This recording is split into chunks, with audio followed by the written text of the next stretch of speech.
kita akan jeda kuliah terlebih dahulu ya.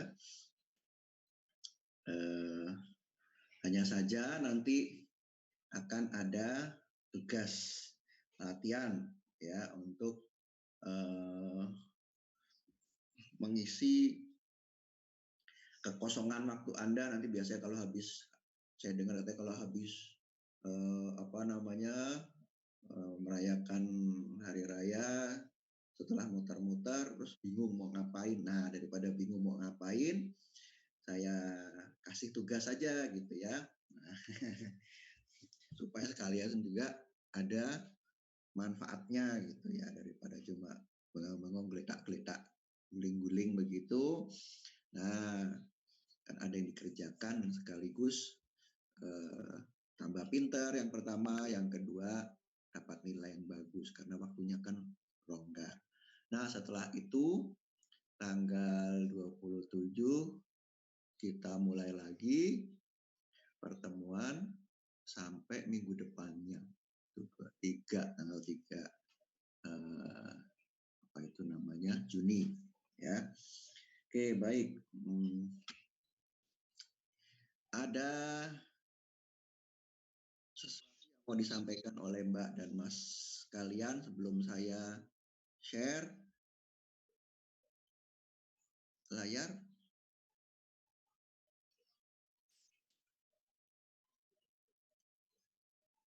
Nggak ada ya? Oke, baik. Terima kasih Mbak Dian ya.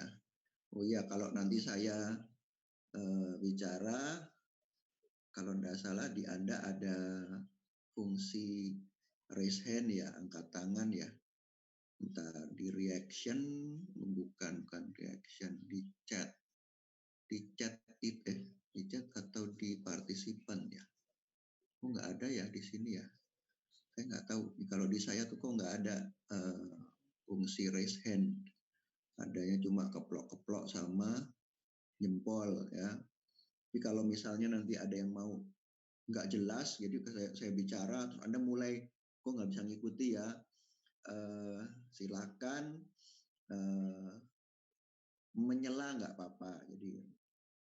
Jadi langsung buka mic-nya, terus bilang mohon maaf gitu misalnya gitu ya, atau chat. Kalau di chat itu saya seringkali tidak bisa lihat ya, kalau lagi share saya juga nggak tahu kenapa kok saya nggak bisa lihat begitu. Nggak tahu, mungkin setelannya dibuat demikian, saya kurang ngerti juga. Jadi kalau chat biasanya saya nggak lihat gitu, baru setelah saya stop share baru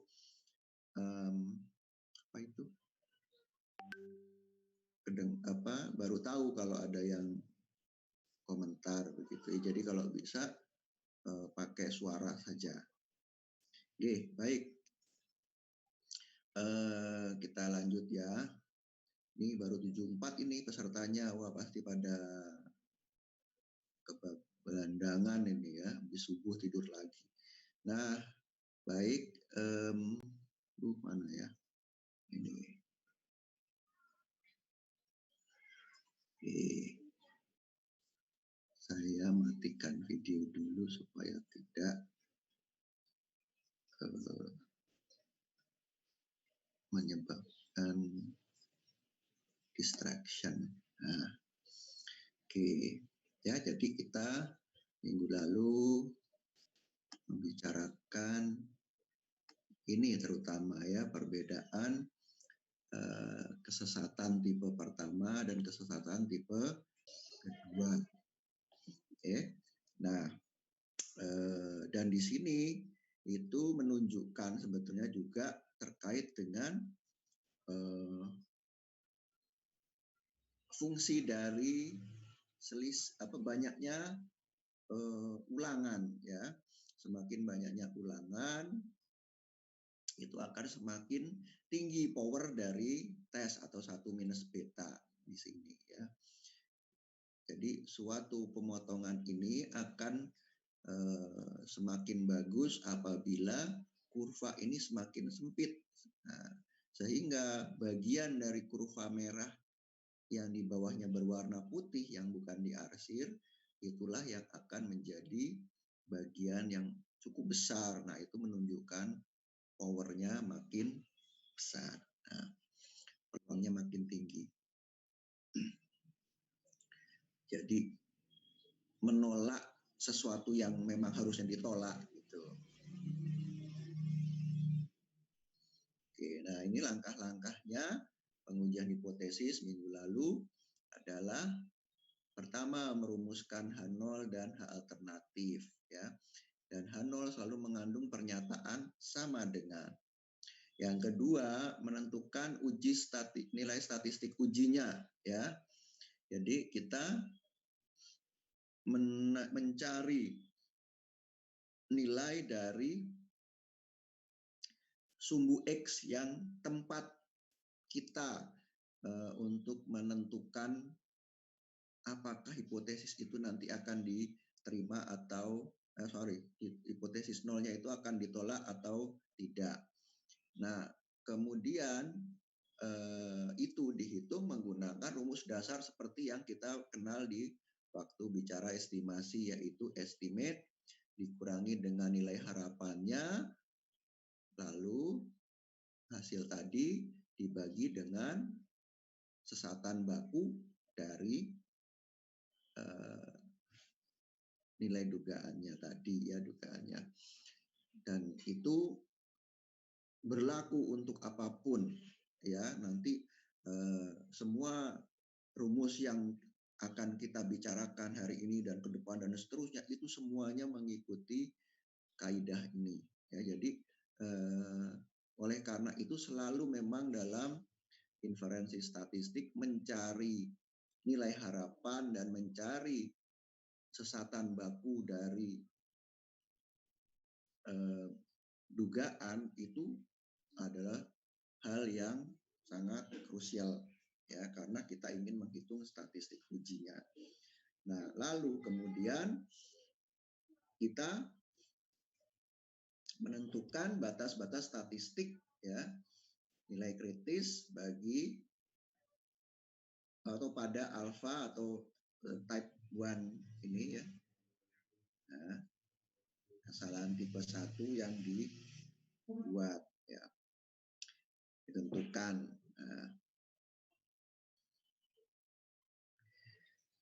Nah, batas-batas tadi ditentukan oleh H alternatifnya. Ya, jadi kita perhatikan nanti bagaimana peran dari H alternatif dalam menentukan batas statistik.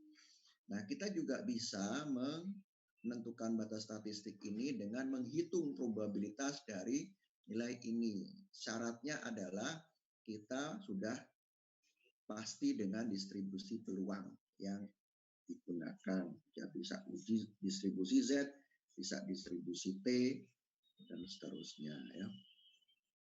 Nah, setelah itu membandingkan menggunakan dua nilai statistik uji, yaitu dari hasil perhitungan kita dan pada nilai alfa yang dipilih, atau dengan cara membandingkan probabilitas.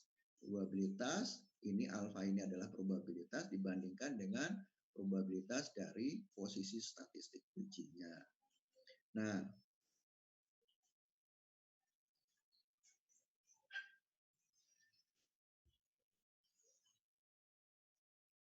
ini ditunjukkan mengenai rata dan proporsi ya. Sekarang kita bicara kalau misalnya rata.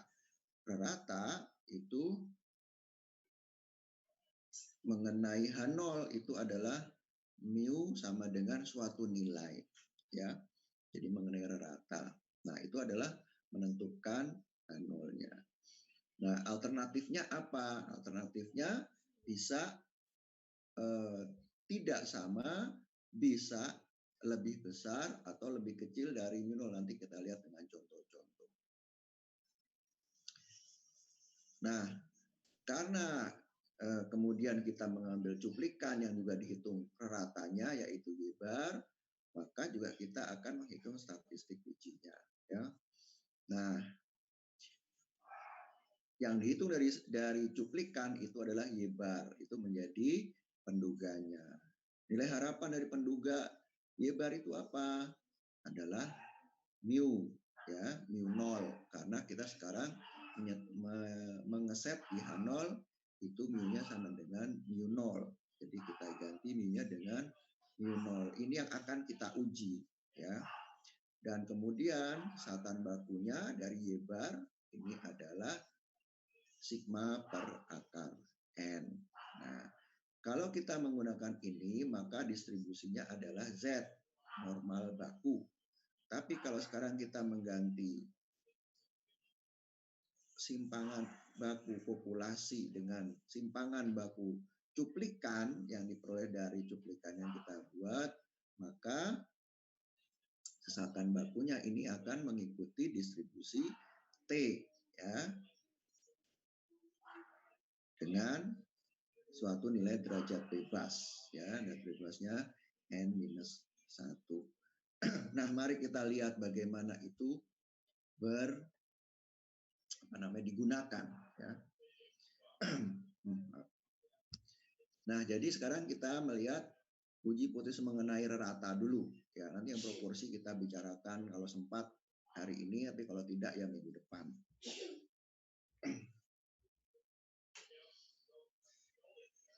Nah,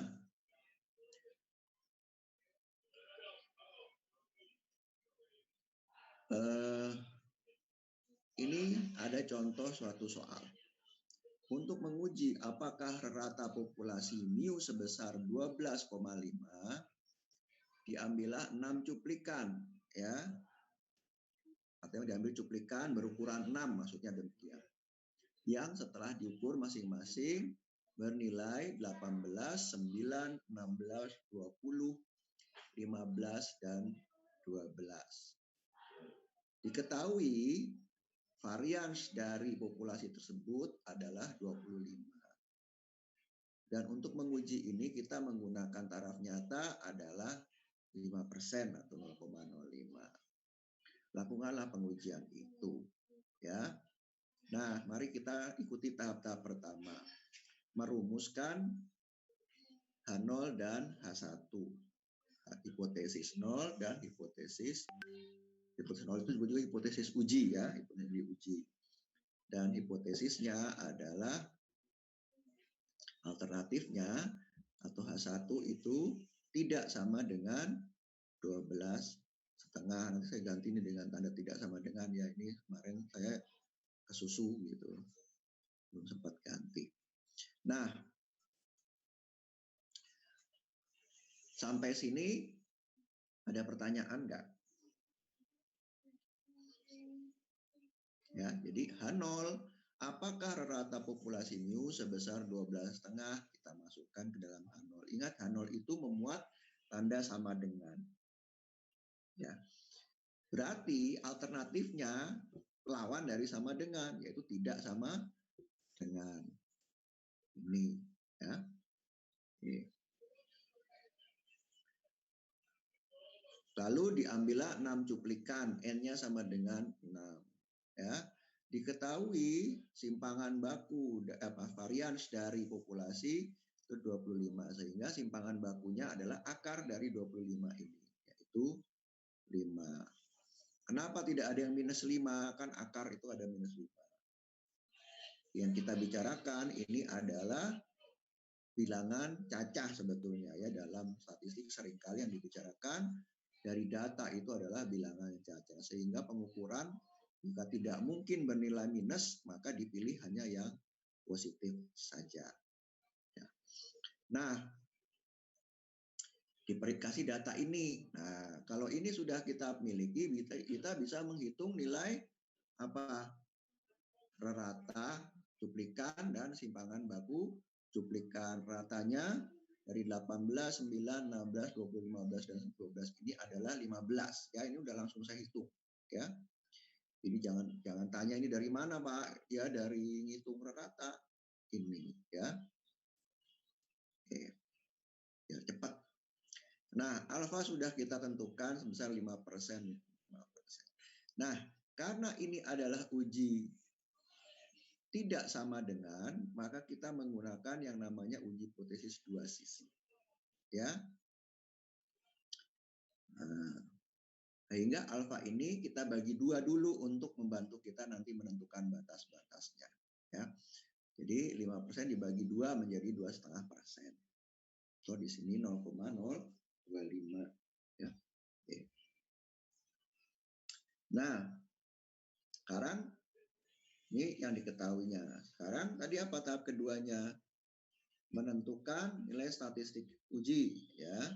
Nah, ini statistik ujinya Z. Kenapa demikian? Karena kita sudah pelajari kemarin di estimasi bahwa kalau sigmanya diketahui atau simpangan baku populasi yang diketahui, ya, maka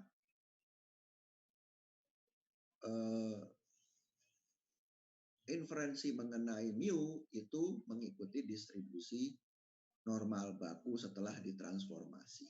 Ya, Z adalah nilai X, nilai sumbu datar dari fungsi normal baku ini. Ya, ini fungsi normal baku, ini X-nya, ini Y-nya. X-nya itu adalah menyebutnya nilai Z kalau normal baku. X-nya apa, Y-nya apa? Y-nya adalah frekuensi relatif ya atau peluang. Nilai peluangnya terjadinya nilai. Nah, kemudian kita hitunglah nilai Z, yaitu nilai yang diperoleh dari cuplikan 15 ya dikurangi dengan nilai H0-nya. Nah, ini yang diset berapa? Berarti 15 dikurangi, ini adalah nilai harapannya ya. Nah, ini nilai harapannya. Dibagi dengan simpangan baku dari distribusi 15 ini nilai ratanya tadi ya. Yaitu apa? Yaitu ini ya, sigma dibagi akar N ini. Nah, jadi tadi 25 simpangan bakunya 5 dibagi dengan akar dari 6. Ya. Ya, diperoleh nilainya adalah 1,225 ya. Anda tahu toh caranya mendapatkan ya, tinggal ini kurang ini, hasilnya ini jadi 2,5 dibagi dengan 5/6 ya, menggunakan Excel bisa. Nah, kemudian berikutnya apa? Menentukan batas statistik atau menentukan probabilitas. Nanti kita yang pertama ini dulu aja. Ya, batas statistiknya. Nah, batas statistiknya itu adalah dipakai menggunakan alfa ya, dari alfa ini. Jadi tadi alfanya kan sudah alfa per 2 sudah kita bagi karena ini dua sisi, maka kita akan mengambil nilai di kiri dan di kanan, minus dan positif dan negatif. Ya. Nah, kalau kita lihat dengan Excel atau tabel dan sebagainya, perhatikan jangan sampai salah ya. Kita memperoleh nilai 1,96 ya. Gimana Pak caranya? Kemarin di estimasi sudah diperagakan ya, jadi jangan salah. Sekaligus latihan ini buat Anda berlatih nanti kalau menggunakan Excel misalnya atau pakai tabel. Kok dapatnya sekian ya? Nah, carilah bagaimana kita mendapatkan nilai 1,9 ini. Ya. Karena dari alat itu, penguasaan alat ini sangat tergantung dari penguasaan alat yang kalian pakai. Saya nggak bisa ngajarin sepenuhnya karena versinya bermacam-macam, tergantung dari kurva dan cara mencarinya itu bisa bebas gitu ya, relatif agak bebas. Karena itu kenalilah alat kamu. Ya. Ibaratnya kalau orang main keyboard misalnya, keyboard itu kan tiap merek beda-beda posisi alat, fungsi dari alat itu gitu ya. Nah, bagaimana supaya suaranya seperti suara gitar, seperti suara piano, seperti suara, kemudian memunculkan beatnya, sebelah mana tombolnya, kan beda-beda. Ya, orang nggak bisa ngajari cara bermain keyboard. Merek ini, merek itu. Bisa sampai kamu lulus sarjana, nggak selesai-selesai. Nah, mereknya banyak benar. Ya, jadi harus menguasai 1-2 yang kalian pakai, biasakan sehingga tidak salah mendapatkan nilainya ya. Oke, dan itu harus sering dilatih ya, kalau tidak ya lupa. Nah, ya jadi dapat Z untuk 0,025 itu 1,96. Nah, tadi karena dua sisi, maka kita kemudian tempatkan 1,96 di sebelah kanan dan minus 1,96 di kiri. Nah, apa sih maknanya? Kalau kita taruh batas di minus 1,96 dan di plus 1,96, maka luas wilayah di sebelah kanan kurva dari 1,96 itu adalah 2,5%. Dan luas wilayah di bawah kurva untuk di sebelah kiri minus 1,9 adalah 2,5%. Ini persis dengan daerah alfa yang 5% ini ya. Peluang melakukan kesalahan tipe satunya tuh ada di sini dan di sini. Ini adalah wilayah penerimaan H0 istilahnya, atau wilayah kita tidak menolak H0 yang lebih tepat. Peluangnya 95%. Nah, dah dapat. Lalu sekarang mengambil kesimpulan dengan melihat posisi nilai statistik uji. Ya. Nah, posisi statistik ujinya di mana ini tadi? 1,225. Itu ada di sini kira-kira ya. 100, 110, 120 agak sebelah kanan sedikit. Ya, nah di sini 1,225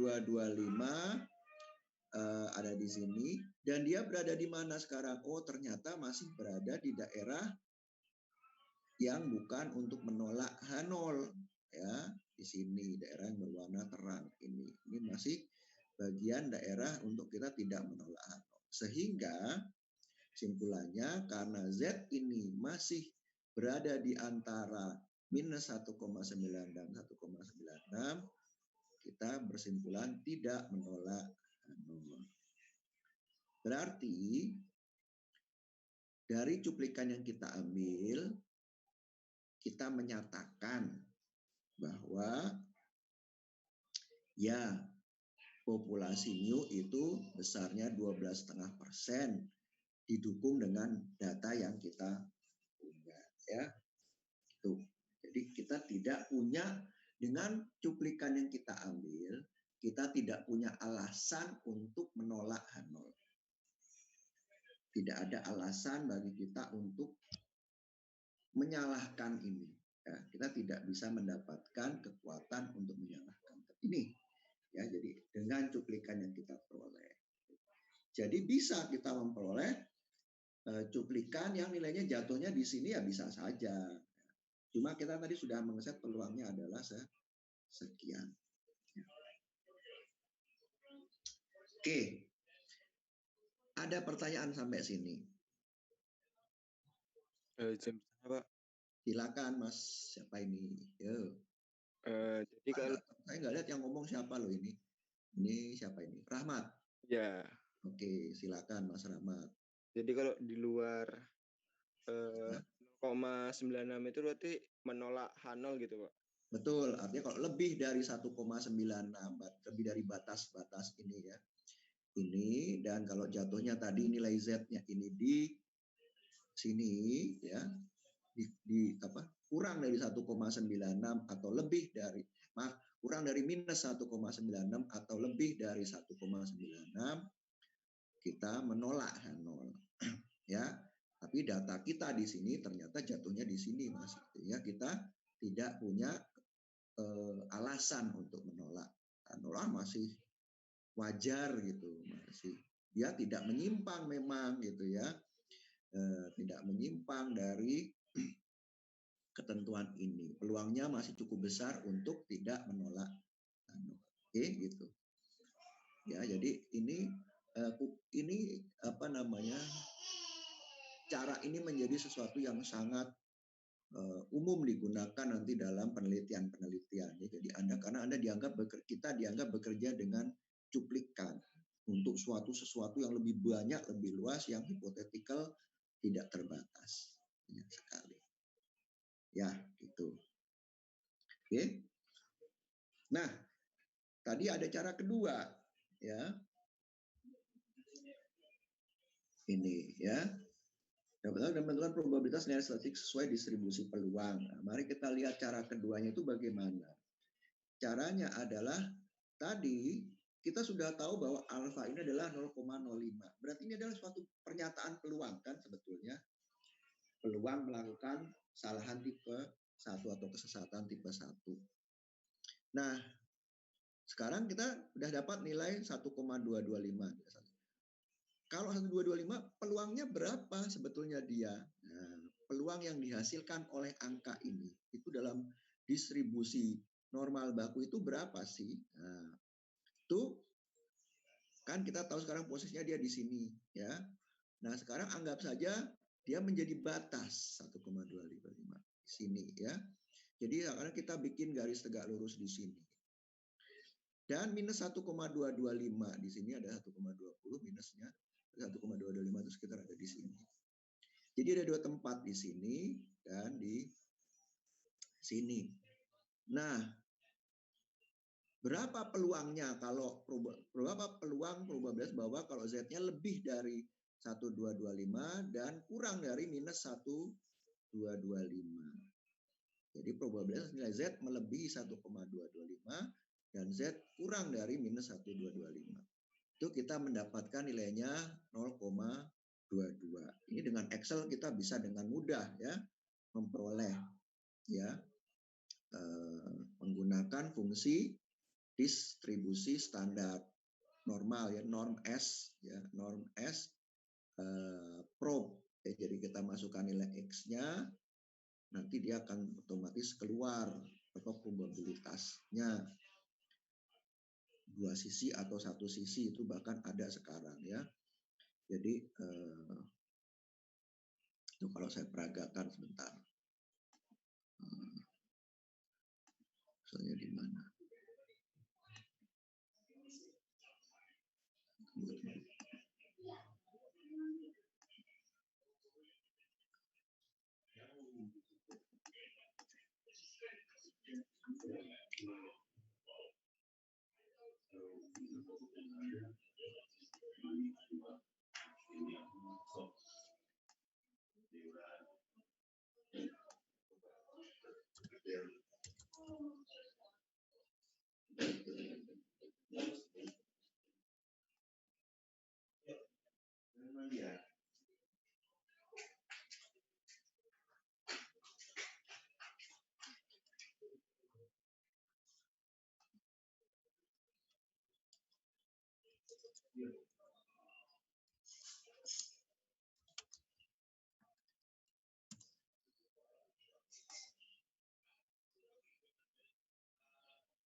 Nah, ini ya. Ini ya, jadi kita menggunakan norm standar distribution. Nah, di situ kita diminta mengisi nilai Z-nya. Tadi 1,225. Lalu apakah dia kumulatif? Ya kita isi dengan true karena kita bicara mengenai probabilitasnya. Ya. Kalau kita mau bicara mengenai nilai Y-nya, itu menggunakan false. Jadi kalau kita hitung luas daerah di bawah kurvanya, itu kita true. Nah, setelah kita masukkan ini, kita enter, udah ya. Nah, dapat nilai 0,889. Ini adalah nilai yang ada di sebelah probabilitas yang ada di sebelah kiri titik Z tadi. Ya, jadi perhatikan coba nih, saya mainin ya. Sekarang kalau distribusi T-nya minus 1,225.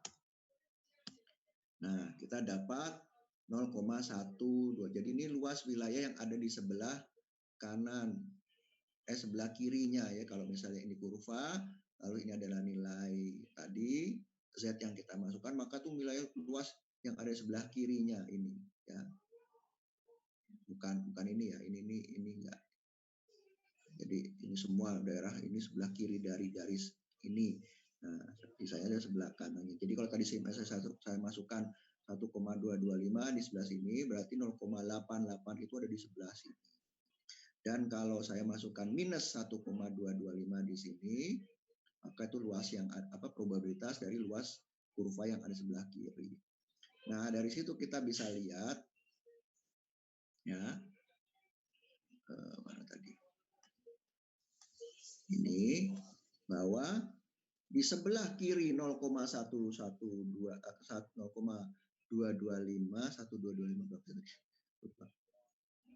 ya 1,225 itu adalah 0,11028 dan sebelah kanannya itu juga 0,11028 sehingga kita jumlahkan dia menjadi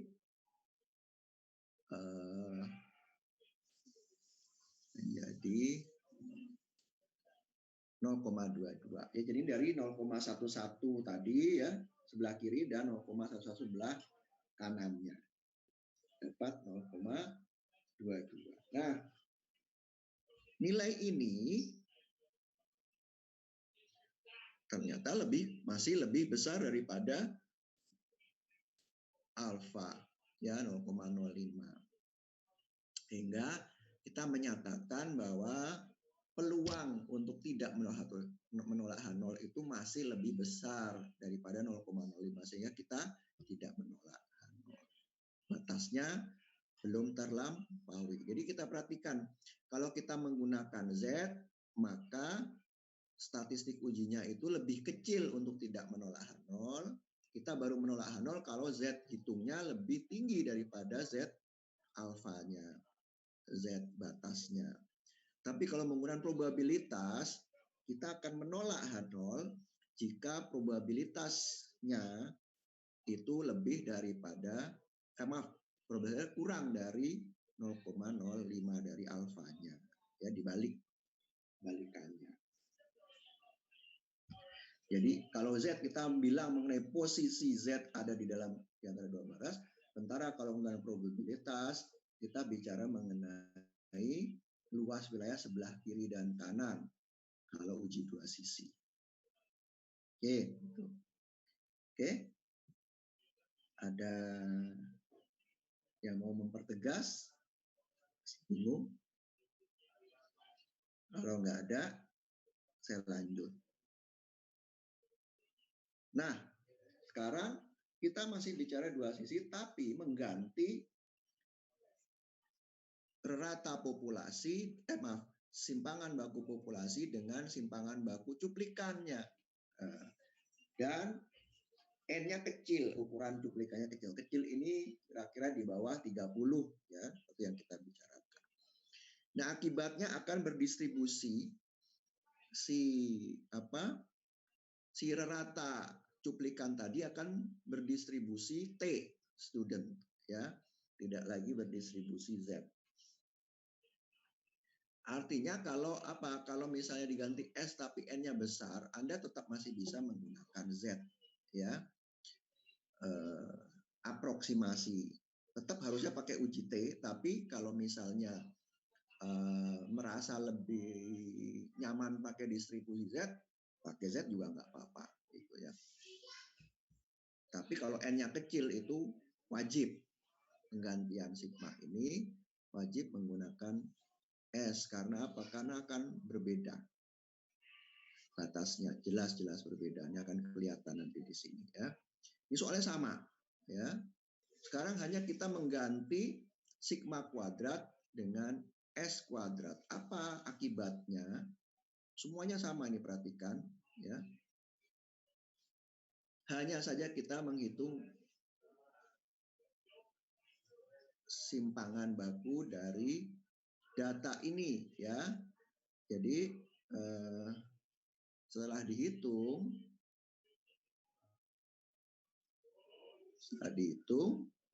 ternyata kita memperoleh simpangan baku dari data ini itu adalah 3,651.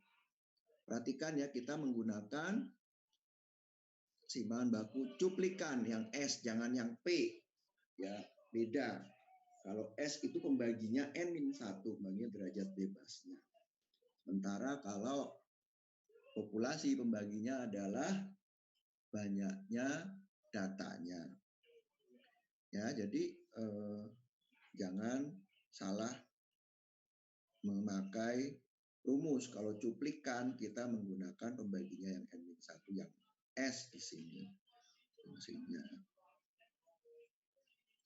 Oke. Nah, N-nya 6 sehingga derajat bebasnya adalah 5. Derajat bebas yang kita punya adalah 5. Alfa yang lainnya sama. Nah, kita tidak menghitung Z, tapi menghitung T. T-nya sama persis rumusnya dengan yang Z, hanya saja kita mengganti 5 yang tadi ya. Sini 5, kita ganti menjadi 3,65 ini.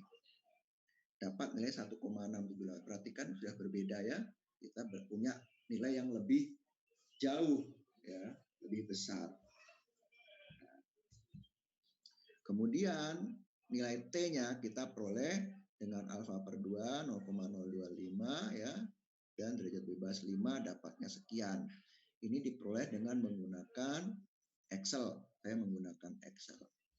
Perhatikan juga jangan sampai salah. Sekarang Anda silakan menggunakan T distribution ya, di situ ada dua sisi maupun satu sisi. Kalau satu sisi Anda harus membagi dua dulu menggunakan yang ini. Tapi kalau Anda memakai yang dua sisi, Anda masukkan langsung alfanya. Silakan cek nanti di komputer Anda sendiri ya. Nah,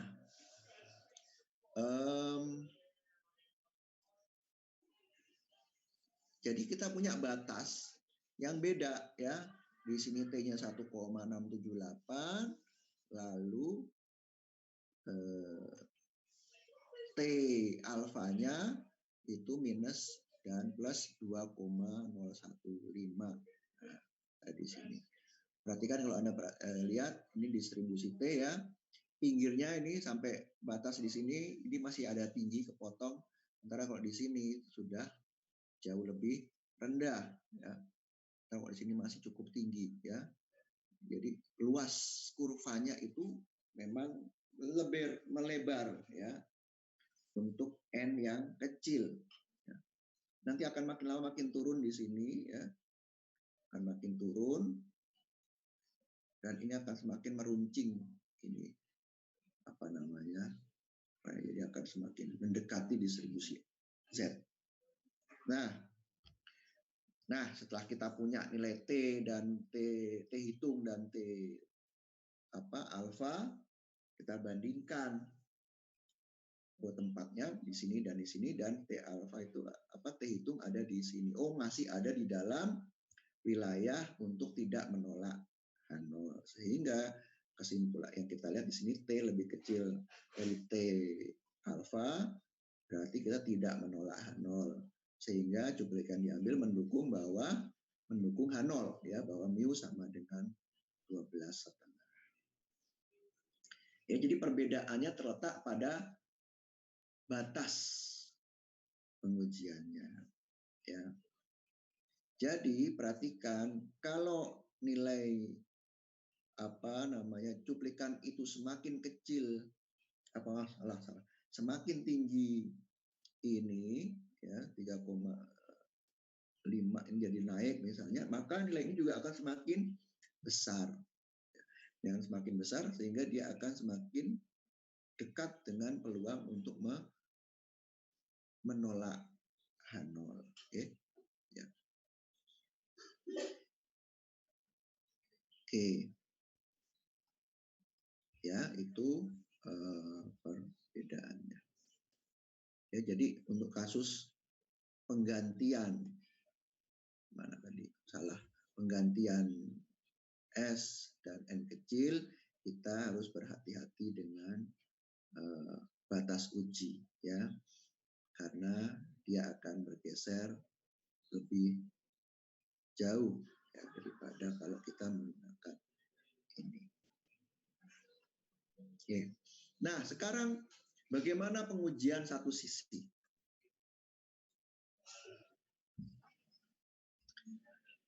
Pengujian satu sisi mengenai rata. Jadi kita kembali lagi ke yang ini ya, yang pertama. Nah, biasanya dalam soal itu akan, atau dalam kasus itu akan ada pernyataan minimal atau maksimal, atau tidak lebih daripada atau kurang daripada, dan seterusnya. Ya. Nah, dan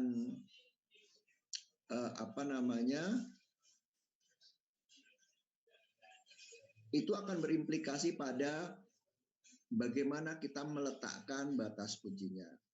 Jadi untuk menguji apakah rata mu minimal 12,5, ini perhatikan bahasanya nanti dalam soal itu bisa berubah-ubah, tapi Anda harus pandai menafsirkan. Itu yang ditanya itu apa sih gitu ya. Lebih kecil, kurang dari, atau tidak lebih daripada, dan seterusnya. Ada kalimat-kalimat, ada frasa seperti itu ya. Nah, kita menggunakan data yang sama dan situasi yang sama. Ini saya pakai supaya jelas perbedaannya. Ya. Angka ini juga, cuplikannya juga sama, dan kita menggunakan simpangan baku atau varians yang sama, taraf nyata pun juga sama, 5%. Nah, sekarang mari kita lihat. Nah, kalau ada seperti ini, sejak dari H0 itu sudah berbeda. Ya. Ya. Nah, mari kita lihat. Rata mu minimal 12,5 ya. Yang ingin kita uji itu adalah minimal 12,5. Nah, ini yang akan menjadi lucu ya, agak lucu. Tadi bahwa dinyatakan di atas bahwa H0 itu harus memuat tanda sama dengan, ya kan? Nah, di sini H0 harus masukkan tanda sama dengan, ya, di sini. Sehingga kita meletakkan, maaf gini, minimal itu dipakai untuk di H alternatif H1. Ya, jadi kalau kita dalam satu soal dia menyatakan kurang dari atau tidak lebih dari dan seterusnya, itu kita masukkan di H alternatif. Nah, ini yang seringkali menjadi sering membingungkan dari mengerjakan soal. Kenapa? Karena H0 itu harus semua tanda sama dengan, sementara yang diuji itu adalah lebih kecil atau lebih besar. Nah, di sini kita ingin menghitung nilai mu itu kecil dari 12,5. Nah, pernyataan mu minimal 12,5. Kalau kita merasakan minimal itu kan berarti 12,5 atau lebih begitu ya. Nah, kita mengsetnya seperti ini ya. 12,5 atau lebih. Nah, kemudian tanda lebih kecilnya, minim di bawahnya, itu kita letakkan di H alternatif. Mu kurang dari 12,5. Nah, jadi kita mengeset sekarang untuk H0 itu mu lebih atau sama dengan 12,5, alternatifnya mu kurang dari 12,5 ya. Kita letakkan tanda lebih kecilnya itu di H alternatifnya. Tidak ada sama dengannya. Ya. Ini nanti akan berimplikasi ke sini, ke kurva penempatan dari titik batasnya. Ya. Karena kita tidak lagi plus minus. Nah, angka yang lainnya kemudian sama ya, 15, 5, 6. Nah, alfanya tidak kita bagi 2 karena dia satu sisi. Ya, ini namanya uji satu sisi sehingga 0,05 itu kita masukkan semua di sisi bagian penolakan H0. Nah, Z kita hitung dengan cara yang sama seperti yang sebelumnya. Z alfa. Nah, sekarang kita tidak menggunakan Z alfa per 2 ya, kita gunakan Z alfa dapat 1,64 ya. Nah, 1,64 tapi kita akan mengambil yang di sebelah kiri ya. Jadi 0,05 yang ada di sebelah kiri, bukan yang di dua sisi atau yang sebelah kanan ya. 0,05 ini ada terletak di bagian kiri sehingga mestinya nilai 1,64 itu bernilai negatif ya. Nah, kita tadi dapatnya Z-nya 1,225, ini batasnya minus 1,64 di sini dan yang hasil Z-nya di sini. Wah, jelas-jelas bahwa Z-nya itu ada di wilayah dari bagian bukan penolakan H0 sehingga kita menyimpulkan bahwa cuplikan yang diambil mendukung bahwa mu lebih atau sama dengan 12,5 ya. Nah, ini nanti baru kelihatan kalau kita bandingkan dengan satunya ya. Nah, ini berikutnya. Kalau saya tukar ini sekarang. Mu maksimal 12,5. Nah, berarti mu-nya itu kurang atau sama dengan 12,5. Alternatifnya mu lebih besar dari 12,5. Nilai semuanya sama, lalu Z juga sama, tapi sekarang Z alfanya adalah 1,64. Kita tidak lagi menggunakan minus ya, karena apa? Alternatifnya ini daerah penolakan ada di sebelah kanan, lebih besar daripada nilai Z alfanya ya. Nah, sekarang posisinya ada di sini, tapi tetap kita kemudian tidak menolak H0 ya, tetap dia berada di sini. Berarti cuplikan yang diambil mendukung bahwa H0 berlaku ya, tidak cukup untuk menolak H0. Ya, kan kelihatannya di sini 0,05. Kalau kita bagi 2 di sini nanti jadi 1,96 dan min 1,9. Tapi karena ini tidak kita bagi 2, kita memperolehnya di sini 0,05 1,64 ya. Jadi perbedaannya demikian. Ada yang mau ditanyakan? Pak, izin bertanya, Pak. Silakan. Untuk yang uji hipotesisnya yang satu sisi itu hanya berlaku untuk yang nilai H0-nya itu nggak sama dengan apa ya? Maksudnya kurang dari sama dengan ataupun lebih dari ya. sama.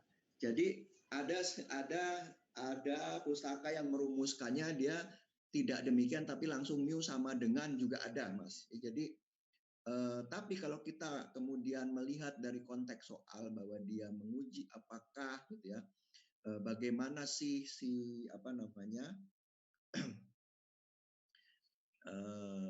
kita yang ingin kita uji itu tidak sama dengan atau kurang dari atau lebih dari, maka kita letakkan itu ada di alternatifnya ya. H0 ini harus memuat tanda sama dengan ya, karena dia atau tes uji ini sebetulnya hanya bisa untuk H0 sama dengan. Nah, tapi karena perilaku dari distribusi Z maupun distribusi T itu ya, jadi ini karena distribusinya gitu ya, maka kita bisa menempatkan alternatif itu bisa tidak sama dengan, bisa lebih besar atau bisa juga lebih kecil. Gini bagaimana kita meletakkan ini. Nah, konteks itu akan muncul di soal ya. Ya, kalau Anda melihat seperti ini ya, mu maksimal 12,5 berarti kan mu itu bisa juga di bawah 12,5 gitu kan ya. ya kan, bisa 11, bisa 10. Nah, itu berarti kan dia akan ada di sebelah sampai di sebelah sini. Ingat bahwa perhatikan bahwa kalau Z ini kita tulis di sini 12,5, jadi persis sama dengan nilai mu-nya, maka dia akan 0. Nah, di sini ada di 0. Berarti 12,5 itu ada di sini. Kalau kurang dari itu berarti dia masih masuk di daerah H0-nya. Ya. Jadi Anda bayangkan si mu, nilai mu di H0 itu udah di puncak sini. Lalu soal itu nanyanya apa sih gitu. Soal itu nanyanya apakah H0-nya itu masih lebih dari atau kurang dari, ya. Nah, itu kemudian Anda tentukan batasnya. Yang alternatif ya di sini kan alternatif jadinya lebih besar. Nah, alternatif meletakkan batas itu ada di sebelah lebih besarnya, atau kalau yang di sini ini lebih ke kecilnya, ya. Oke, nanti ada bentar, nanti mungkin ada bentar saya coba lihat ada contoh lain.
Nih, ya.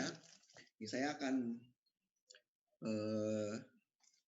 bacakan ada satu contoh soal, ya. Ini silakan ya, coba Anda tafsirkan kalimat ini. Anda bandingkan cerita saya ini ya. Secara teknis, populasi yang terdiri dari seluruh pelat baja yang dihasilkan oleh sebuah perusahaan industri memiliki rata-rata panjang 80 cm dengan simpangan baku sebesar 7 cm. Sesudah berselang 3 tahun, seorang teknisi perusahaan yang dipanggil oleh perusahaan tersebut meragukan hipotesis tentang rata-rata panjang plat baja di atas. Ya. Jadi perhatikan bahwa udah 80 cm dan simpangan baku 7 cm oleh perusahaan itu sudah dianggap sebagai populasi, nilai populasinya. Ya. Nah sekarang teknisi mungkin berdasarkan laporan dari marketingnya begitu, mulai ragu-ragu kok banyak yang komplain ya gitu. Nah, sehingga dia meragukan pemilihan nilai mu tadi dan simpangan baku tadi. Untuk meyakinkan keabsahan hipotesis di atas, sebuah cuplikan acak sebanyak 100 unit pelat baja dipilih dari populasi di atas, ya, dari pabrik tersebut, ya, secara acak. Ternyata dari 100 tadi, panjang rata-ratanya diperoleh 83 cm. Dan simpangan bakunya ternyata tetap 7 cm. Ya. Jadi yang berbeda ternyata dari cuplikan tadi adalah ratanya lebih panjang 3 cm dari 100 cuplikan yang diambil. Apakah ada alasan guna meragukan bahwa rata-rata panjang plat baja yang dihasilkan pabrik tersebut tidak sama dengan 80 cm. Nah, jadi di sini bunyinya adalah tidak sama dengan 80 cm. Kalau menurut Anda, H0-nya apa dan H alternatifnya apa?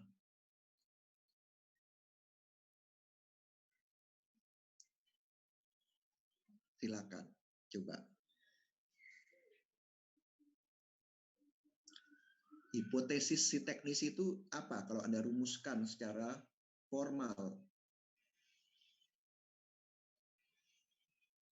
H0 apa?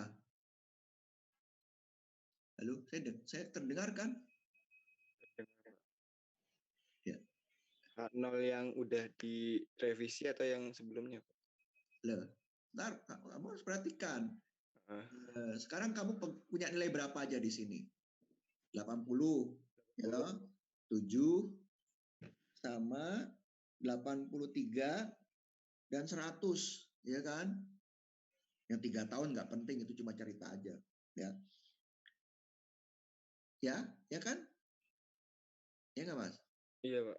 Yang 83 itu apa? 83 itu yang setelah direvisi dari apa? Itu apa? Iya, apa dalam bahasa teknis yang sudah kita bicarakan ini? Itu apa? Nilai apa? Nilai rata cuplikan, Pak. Nah, rata cuplikan. Rata populasinya berapa? 80 tadi. 80, ya toh? Nah, berarti H0 itu apa? Pernyataan mengenai apa? Populasi apa cuplikan? Populasi Populasi. Sehingga H0-nya apa? Mu sama dengan sama 80. dengan 80. Benar, ya udah gitu. Alternatifnya, saya ulang ya pertanyaannya. Apakah ada alasan untuk meragukan bahwa rata-rata panjang plat baja yang dihasilkan pabrik tersebut tidak sama dengan 80 cm? Alternatifnya apa?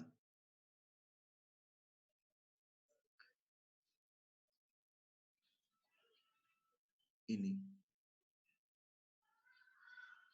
Mu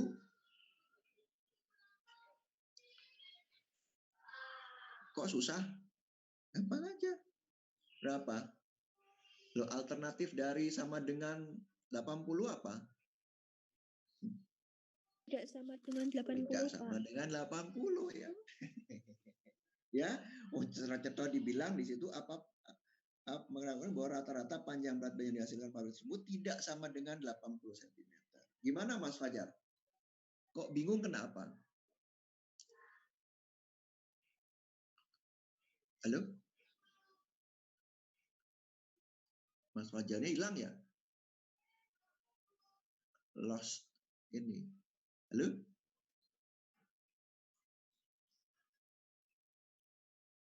Mas siapa tadi? Yang nanya tadi siapa? Iya, Pak. Iya, kok kamu diem terus ya? Tadi namanya Fajar kok, bukan saya. Oh, bukan. Kamu siapa sih? Rahmat, Pak. Oh, Rahmat toh. Tadi kayaknya Fajar ya tadi. Ya oke, Mas Rahmat. Gimana Mas Rahmat? Kok bingung kenapa? Kok diem maksudnya? Kok tadi? Pertanyaan itu kurang paham juga sih. Alternatifnya gimana? Maksud dari alternatif gitu-gitu gimana, Pak? Gimana? Maksud tadi kan pertanyaannya alternatifnya gimana? Nah, di situ ya kamu harus ini formal namanya hipotesis formal, artinya hipotesis matematis sebetulnya ya. Di sini ya tadi kan kamu udah bilang sendiri toh H0-nya mu sama dengan 80 cm ya toh? Iya, Pak. H0. Alternatifnya perhatikan soalnya. Apakah ada alasan guna mengatakan bahwa rata-rata panjang berat baja yang dihasilkan tersebut tidak sama dengan 80 cm? Berarti alternatifnya mu tidak sama dengan 80 cm. Ya tadi yang disampaikan Mbaknya tadi, Mbak siapa tadi. Ya, jadi itu adalah uji dua sisi. Ya. Nah, sekarang situasinya lain nih. Kini teknisi tersebut menemukan metode baru, ya, guna memproduksi plat baja tersebut di pabrik tadi maksudnya. Dengan metode baru, panjang plat baja dapat bertambah paling sedikit 2 cm, perhatikan paling sedikit. Tanpa harus menambah biaya produksi dan simpangan bakunya tidak berubah. Ya. Andai kata sampel acak atau cuplikan acak 100, sebanyak 100 dipilih dari populasi yang terdiri dari seluruh plat baja yang dihasilkan, yang diproduksi dengan menggunakan metode baru, dan andaikan panjang rata-rata plat baja ialah sebesar 83 cm, apakah ada alasan guna menganggap bahwa hasil plat baja dengan metode baru di atas lebih panjang daripada hasil dari metode lama?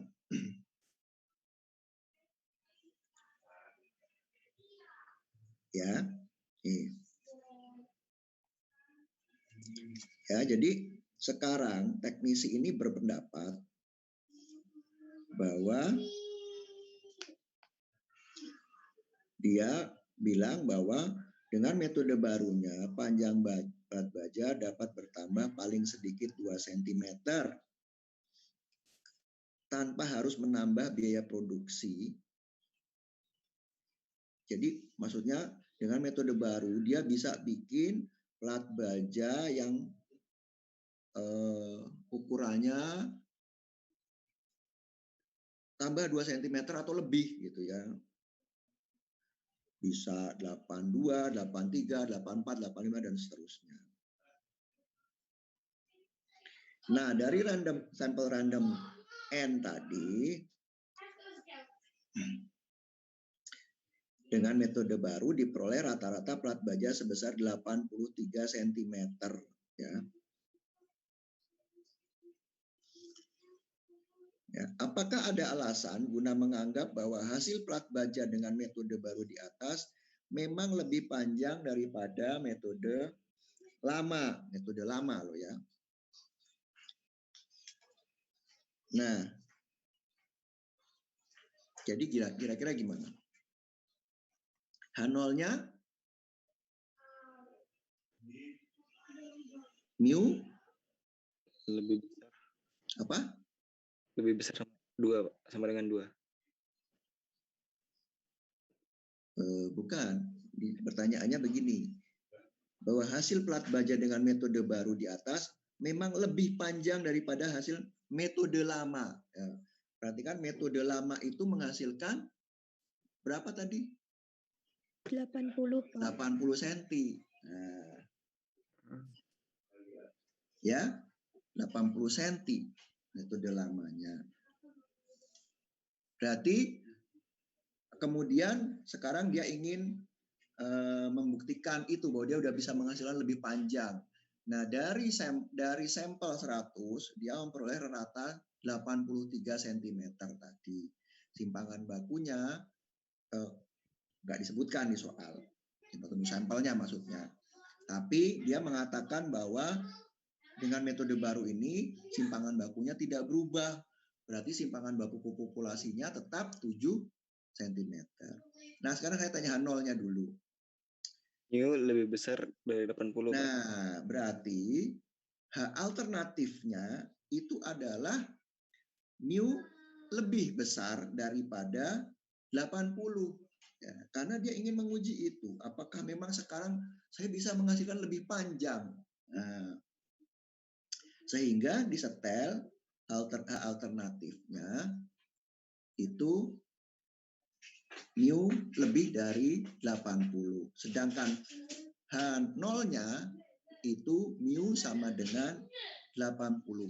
Atau Anda juga bisa sama saja sebetulnya mu kurang atau sama dengan 80. Jadi masih berlaku yang lama H0 itu. Ya. H0 itu bicara mengenai sesuatu yang tidak berubah, yang sama dengan. Nah, kalau saya ingin menyatakan suatu perubahan, maka dia masuk di dalam alternatifnya. Ya. Perhatikan buat tadi pertanyaan, memang lebih panjang daripada hasil metode lama. Nah, lebih panjang ya, tidak menyatakan pernyataan sama dengannya tidak ada di sana. Ya. Masih bingung Mas Fajar? Waduh, ini ntar nanti kalau ada soal lagi, ini memang kayak gini nih, harus banyak pintar-pintar menafsirkan. Ini ada satu contoh tapi mengenai proporsi nanti saya kira. Oke lah, nanti dengan berjalannya semakin banyak terpapar soal-soal, kita akan semakin paham yang dimaksud dari suatu soal. Oke, ya nanti nggak selesai-selesai ini kalau saya ini terus nanti nggak selesai. 8-10 ya. Oke, baik. Nah, iya, nanti Mas Fajar lagi tadi Mas Rahmat. Kita lanjut. Yang lainnya gimana? Ada pertanyaan nggak? Pak, izin bertanya. Oke. Satu aja ya. Silakan. Ya. Yang pengujian hipotesis yang variannya tidak diketahui, ya. Itu kan ada nilai V itu V-nya dapat dari mana ya, Pak? V sama dengan 5. Itu derajat bebas. Itu adalah banyaknya cuplikan dikurang 1. Besar cuplikan dikurang 1. Untuk saat ini kita menyatakan itu ya. Nanti ada yang lain soalnya. Di sini ya. Ini bukan V ya, tapi ini nu, huruf Yunani N. Itu 6 dikurang 1. Ya, kan sudah dinyatakan sebelumnya tuh uji T. Uji T itu di mana di tadi kemarin nih. Nah, ini. Nah, ini ya. Dengan derajat bebas N-1 ya. Ya, Mbak Dia? Iya. Terima kasih, Pak. Ya. Baik, kita lanjut dengan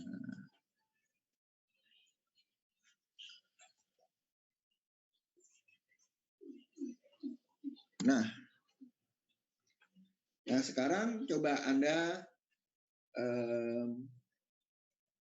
kalau sekarang tadi dengan kasus yang uji satu sisi ini ya, tapi menggunakan distribusi T alias kalau kita mengganti sigma kuadrat dengan S dengan simpangan baku dari populasi cuplikannya. Nah, mana yang berubah?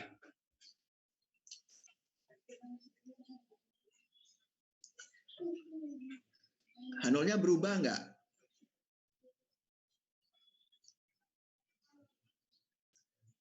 Tidak ya. Kita sekarang memperhatikan ini ya.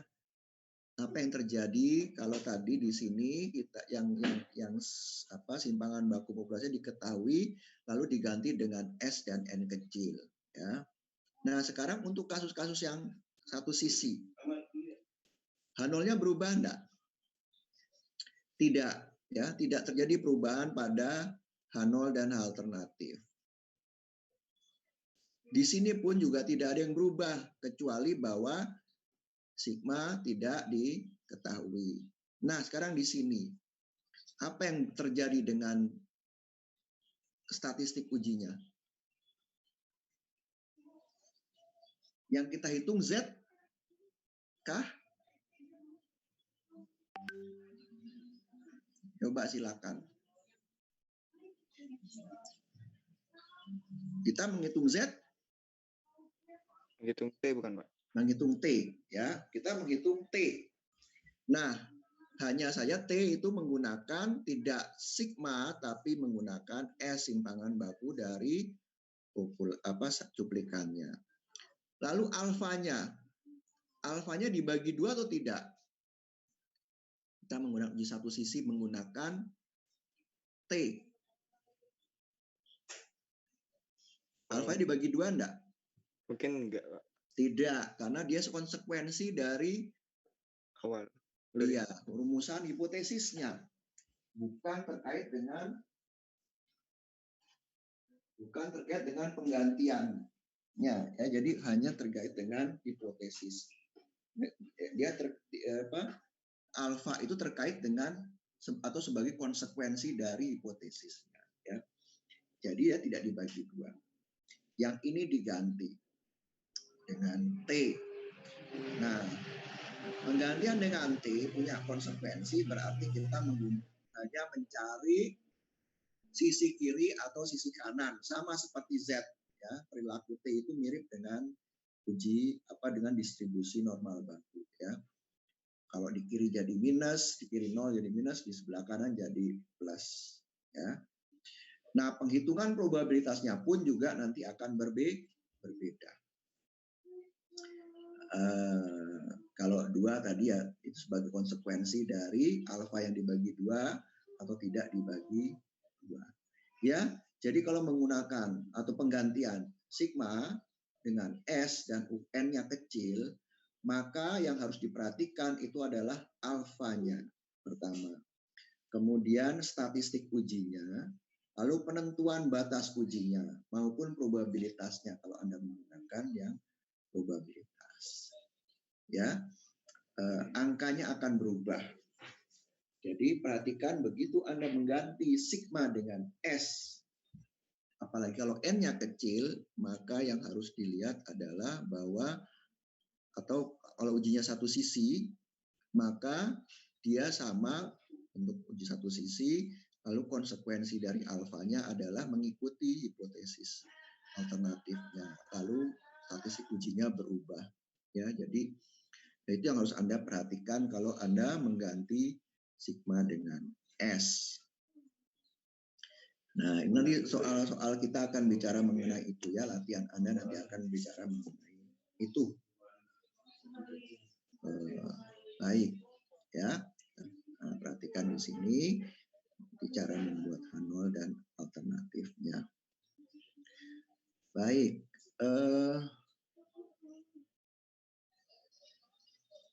di sini kemudian mengenai proporsi, ya, kita akan bicara mengenai proporsi.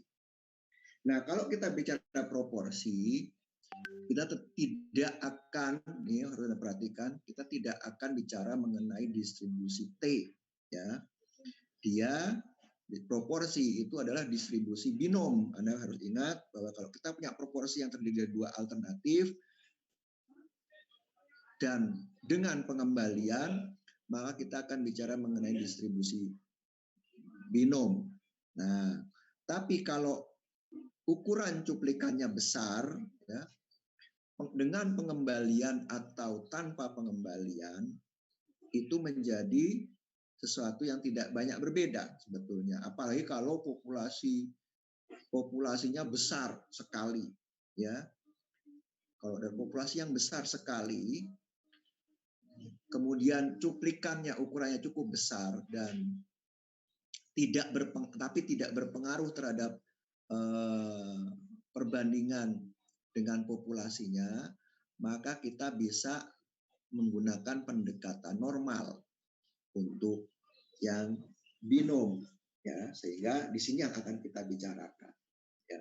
Kalau N besar dan populasinya ukuran juga sangat besar, sehingga bahkan cuplikan yang ratusan pun itu tidak bermakna sama sekali dengan populasinya. Ya. Nah, sama dengan uji rata, uji hipotesis mengenai proporsi pun dapat bisa dua sisi maupun satu sisi tergantung kita mengeset H0-nya dan alternatifnya, ya. Ya, jadi ini sama saja. Perhatikan, saya tadi dari awal selalu mengatakan bahwa kita selalu menggunakan rumus yang sama di sini, ya. Ini ya, selalu menggunakan ini sebetulnya. Hanya saja sekarang kita terapkan untuk proporsi. Nah, dan proporsi kita cukup menggunakan ukuran sampel dan nilai proporsi dari cuplikannya. Ya. Nah, dari contoh ini ya, dari cuplikan acak 400 alat penebar benih, ya, akan dinilai apakah ada produk yang defek lebih daripada 2% dalam produksi selama ini. Ya, Jadi si bagian quality control-nya itu, kemudian mereka mengambil sampel 400 alat yang diproduksi oleh perusahaan tersebut, gitu ya. Dan dia ingin melihat apakah memang ada produk defect lebih daripada 2% dalam produksi selama ini. Ternyata dari cuplikan itu ditemukan 12 alat yang dianggap defect. Ya, dari 400 tadi ada 12 yang defect. Jadi sisanya berapa? Sisanya ada 400 kurang 12 berapa itu ya? Lakukanlah uji hipotesis untuk menilai apakah perlu dilakukan perbaikan dalam proses produksi. Nah, jadi di sini akan dinilai apakah ada produk defect lebih daripada 2%.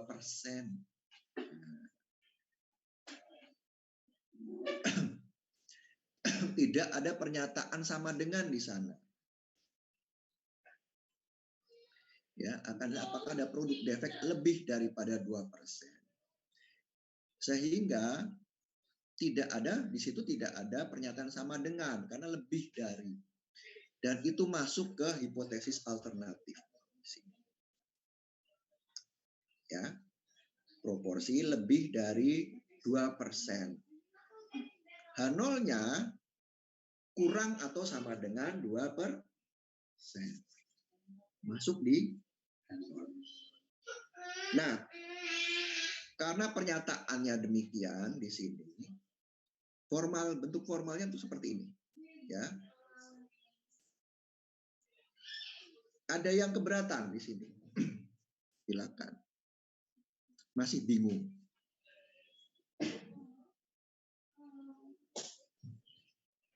Ya, jadi di sini dalam unen di soal ini, apakah ada produk defect lebih daripada 2%?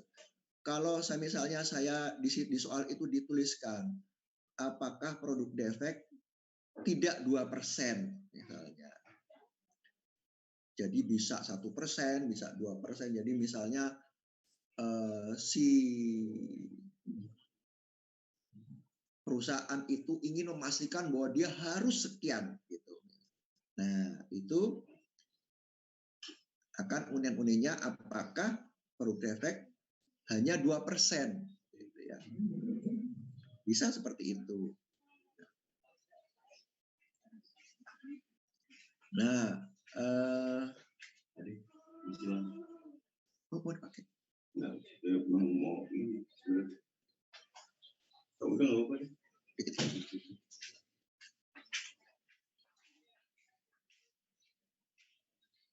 Ya, jadi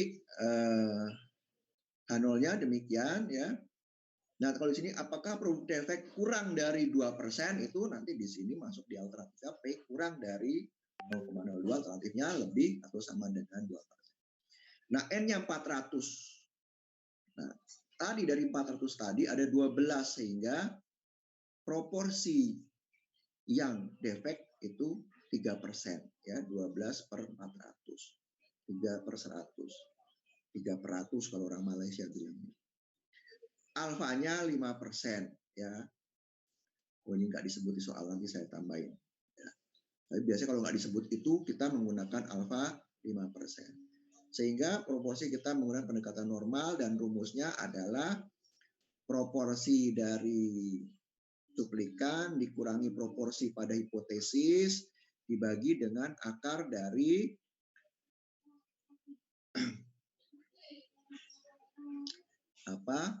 hipotesisnya ya, P besar kali 0,98 dapat 1,4285, sehingga diperoleh nilai Z 1,6. Ya, perhatikan di sini kita P-nya diinformasikan oleh H0-nya ya, sehingga kita bisa menggunakan nilai proporsi untuk menggunakan ini. Nah, kalau misalnya tidak diketahui, maka kita menggunakan proporsi dari cuplikan. Ya. Nah, dapat nilai Z 1,64 Nah, kita bandingkan di sini antara 1,4285 dengan 1,64. Mana yang lebih besar? Oh, ternyata batasnya masih lebih besar. Z-nya masih ada di sebelah kiri dari 1,64. Sehingga di sini nilai Z ini masih berada di bagian tidak menolak H0. Sehingga kita menerima bahwa cuplikannya masih mendukung bahwa kurang atau sama dengan 2% dengan 12/40 ini. Ya. Kalau kita menggunakan cara probabilitas, kita bisa langsung menilai probabilitas dari Z di sini. Ya, Z lebih 1,425, kita peroleh nilainya 0,077. Ternyata masih lebih besar daripada 0,05, sehingga kita juga tidak menolak H0. Oke, itu. Ada pertanyaan?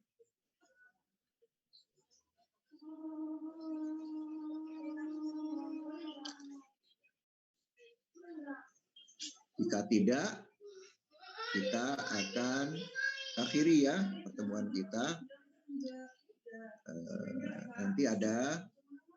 Nanti saya akan beritahu kalau sudah siap untuk latihannya, silakan Anda kerjakan. Nanti akan kita bahas pada tanggal berapa? 26 ya. 26. Sekarang tanggal berapa sih? Tanggal 6 tambah 14. Tanggal 27. Nah, ya. Iya, jadi tambah 21 hari 27. Nah, jadi batas mengumpulkannya itu nanti tanggal 27 ya.